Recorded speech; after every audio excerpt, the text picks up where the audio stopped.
रूपा और शेखर सरिता विहार में रहते हैं। वो अपनी जिंदगी में बेहद खुश होते हैं। दोनों का शौर्य नाम का एक बेटा भी होता है, जिस पर दोनों ही अपनी जान छिड़कते हैं। शेखर, अब तो आप शौर्य को अपनी गोद से नीचे उतार दीजिए, उसके सोने का टाइम हो रहा है। नहीं रूपा, इसे मेरे पास ही रहने दो प्लीज। मैं थोड़ी देर में इसे बिस्तर में सुला दूंगा। लेकिन कल सुबह आपकी ऑफिस में मीटिंग भी तो है ना, और इसके लिए आपको कल जल्दी भी तो निकलना होगा। जाइए, आप भी जाकर सो जाइए। क्या यार, अभी तो मेरी गोद में आया था मेरा बेटा और तुम उसे लेकर जा रही हो। बाद में कर लेना अपने बेटे से प्यार, अभी जाकर सो जाइए। रूपा शेखर से शौर्य को ले रही होती है कि तभी शौर्य रोने लगता है। शौर्य को रोता देखकर रूपा उसे फिर से शेखर को थमा देती है। आपका बेटा ना एक नंबर का नौटंकी है, बिल्कुल आप पर गया है वो। साफ बोलो ना, तुम्हें जलन होती है हम दोनों बाप बेटे का प्यार देखकर।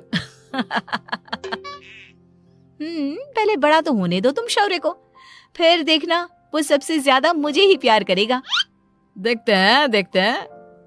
ऐसे ही दिन बीतते चले जाते हैं और एक दिन कैंसर की बीमारी के चलते रूपा की मौत हो जाती है।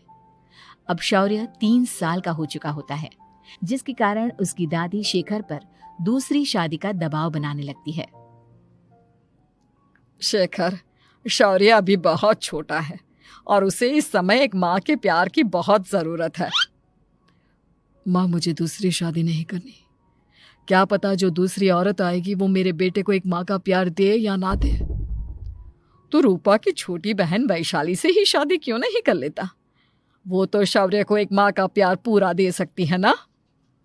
मैंने कहा ना माँ, मुझे दूसरी शादी नहीं करनी, और अपनी ही पत्नी के बहन से तो हरगिज नहीं। ऊपर से अगर रूपा देख रही होगी तो वो क्या सोचेगी?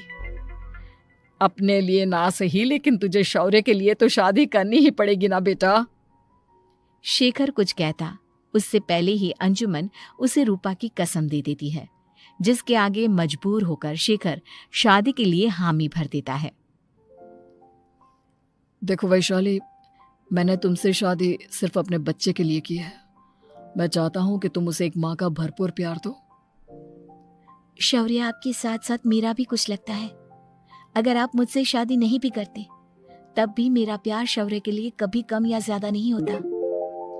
शादी के कुछ दिनों बाद ही शेखर की माँ की भी मौत हो जाती है। वैशाली शौर्य को एक माँ से भी बढ़कर प्यार देती है। शौर्य को लेकर वैशाली का यूं निस्वार्थ प्यार देखकर शेखर को भी उससे प्यार हो जाता है और कुछ सालों बाद शेखर और वैशाली का भी लड़का हो जाता है। लेकिन इसके बाद वैशाली का शौर्य को लेकर बर्ताव बदलने लगता है। वैशाली, मैं देख रहा हूं तुम आजकल शौर्य का जरा भी ध्यान नहीं रख रही हो। मुझे पता नहीं था कि आदित्य के होने के बाद तुम इतना बदल जाओगी। आदित्य मेरा अपना सगा खून है और शौर्य दीदी का, फिर मैं दोनों में अंतर कैसे नहीं करूं? माँ भले ही दोनों की अलग अलग है, लेकिन पिता तो एक है ना। अगर मुझे पहले पता होता कि तुम इतनी जल्दी बदल जाओगी तो मैं कभी तुमसे शादी ही नहीं करता। हाँ, तो किसने कहा था आपसे मुझसे शादी करने के लिए? मैं थोड़ी ना आई थी आपके पास, आपकी माँ ही आई थी मेरे घर आपका रिश्ता लेकर। वैशाली, मुझे तुमसे ऐसी उम्मीद नहीं थी। गुस्से में शेखर अपना पैर पटकता हुआ शौर्य को वहां से लेकर चला जाता है। पापा, मम्मा मुझसे प्यार क्यों नहीं करती?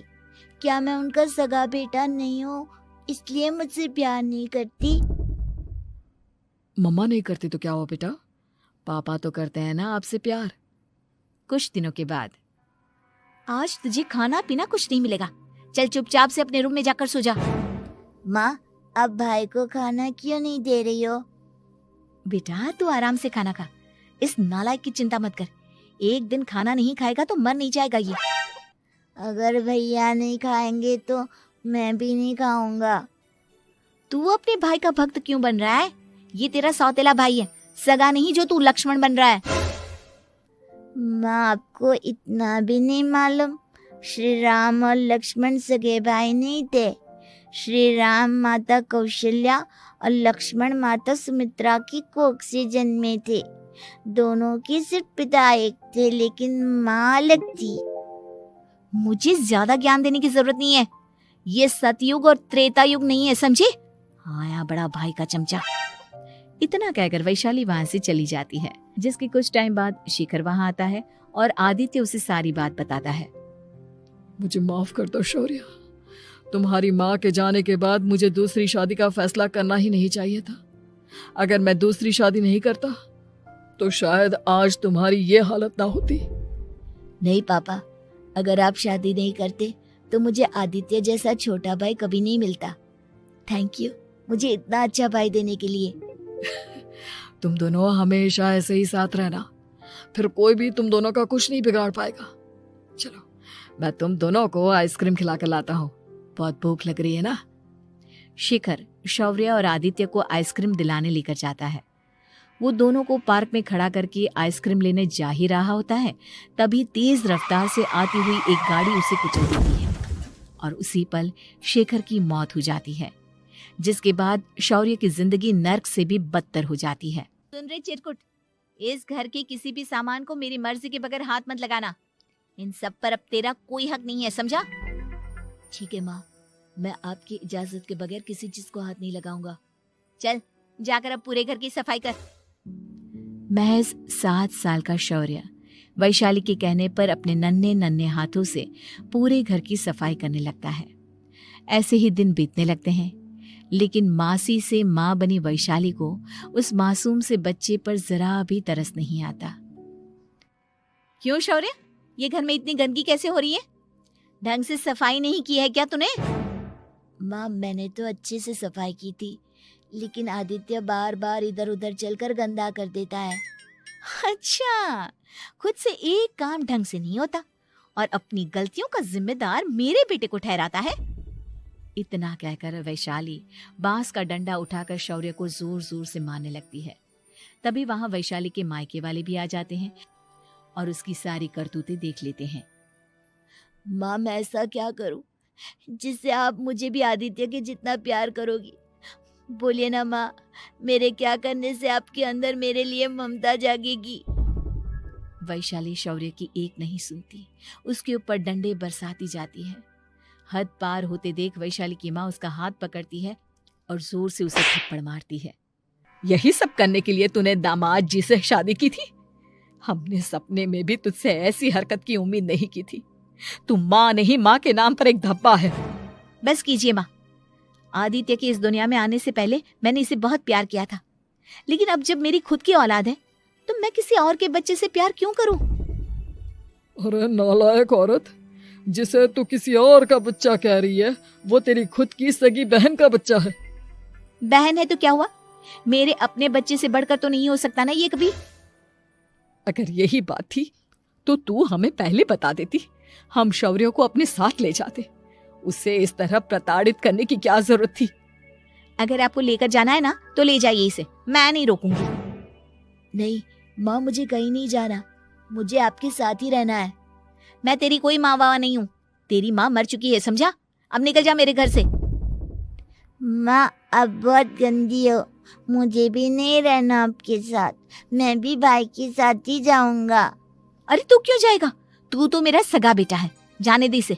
हम यहाँ ऐश से रहेंगे, तुम्हारे पापा बहुत सारी जमीन जायदाद छोड़ गए हैं तुम्हारे लिए। नहीं माँ, मुझे भाई के साथ जाना है। आप अच्छी नहीं हो, आप बहुत बुरी हो, आप भाई को बहुत परेशान करती हो। देख वैशाली, तुझसे ज्यादा समझ तो इस मासूम बच्चे में है। ये तेरे बुरे कर्मों का ही नतीजा है जो आज तेरी सगी औलाद खुद से तुझे ठुकरा रही है। आदित्य, तुझे इस शौर्य ने भड़काया है ना मेरे खिलाफ? नहीं माँ, मुझे किसी ने भड़काया नहीं, पर मैं सब देखता हूँ, सब समझता हूँ। भाई बहुत अच्छा है, वो आपकी जैसा नहीं है। चलिए नानी।